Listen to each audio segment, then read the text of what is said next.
মধ্যপ্রাচ্যে যুদ্ধ পরিস্থিতি ও ঝুঁকিতে থাকা ইউরোপের অর্থনীতির কারণে নতুন শ্রম বাজার খুঁজছে বাংলাদেশ। বিশেষজ্ঞরা বলছেন এক্ষেত্রে দক্ষিণ পূর্ব এশিয়া মূল লক্ষ্য হতে পারে। এসব দেশের চাহিদা বুঝে সরকারকে দক্ষ জনশক্তি তৈরির পরামর্শ তাদের। সমঝোতা স্মারক নয়, চুক্তি করার তাগিদ বিশেষজ্ঞদের। সমন্বিতভাবে কাজে লাগাতে হবে প্রবাসী খাত সংশ্লিষ্টদের। বিএমইটির তথ্য বলছে, মার্চের প্রথম 10 দিনে বিদেশে যেতে ছাড়পত্র নেওয়া কর্মীর সংখ্যা গত বছরের একই সময়ের তুলনায় প্রায় 50% কমেছে। মধ্যপ্রাচ্য নির্ভর হয় ঝুঁকিতে বাংলাদেশের শ্রমবাজার। 200-র বেশি সার্ভিস ও ফিচারে লেনদেনের সব বিকাশ অ্যাপে সম্ভব। মধ্যপ্রাচ্যের সংঘাত দীর্ঘ হলে অনিশ্চয়তায় পড়বেন 45 থেকে 50 লাখ বাংলাদেশি। এরই মধ্যে কয়েকজন প্রবাসী মারা গেছেন। এ অবস্থায় বাড়ছে সমুদ্রপথে ঝুঁকিপূর্ণ ইউরোপ যাত্রা।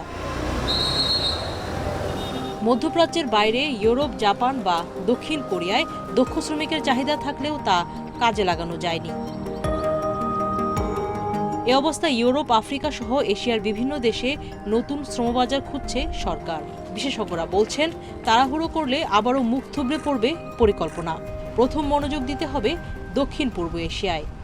সাউথ মাইগ্রেশন, অর্থাৎ দক্ষিণ গোলার্ধের দেশ বা যারা হয়তো ঠিক স্বল্পোন্নত দেশ না, মধ্যম আয়ের দেশ, এরকম দেশগুলোতে যদি আমরা মাইগ্রেশনটাকে প্রমোট করতে পারি। কিন্তু এগুলো শ্রমবাজারগুলো ধরে রাখতে হলে সেই অনুযায়ী আমাদের মানুষজনকে প্রস্তুত করতে হবে। Thailand, Singapore, Vietnam, Malaysia, Indonesia, মালয়েশিয়াতে তো যাচ্ছে আমাদের। তো এই জায়গাগুলোতে আমাদের যে স্কিল লেবার এবং এগ্রিকালচারাল যে ডিগ্রি বা এগ্রিকালচার ডিপ্লোমা করে যারা যাচ্ছে, তারাও কিন্তু খুব ভালো সুযোগ এখানে তৈরি করার সুযোগ রয়েছে। শ্রমবাজার সম্প্রসারণে প্রবাসী ও খাত সংশ্লিষ্টদের কাজে লাগানোর পরামর্শ তাদের।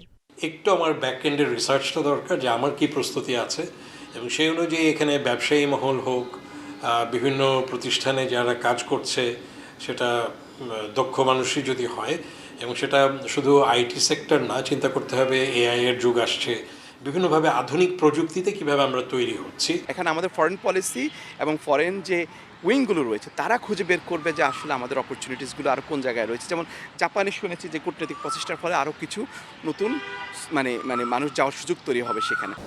দক্ষ জনশক্তি তৈরি না করে ইউরোপে মৌসুমি ভিসার সুযোগ বাজার নষ্ট করছে। তাই স্বল্পমেয়াদী সমঝোতায় না যাওয়ার আহ্বান বিশেষজ্ঞদের। সুলতানা জাহান মিতু, ইন্ডিপেন্ডেন্ট নিউজ, ঢাকা।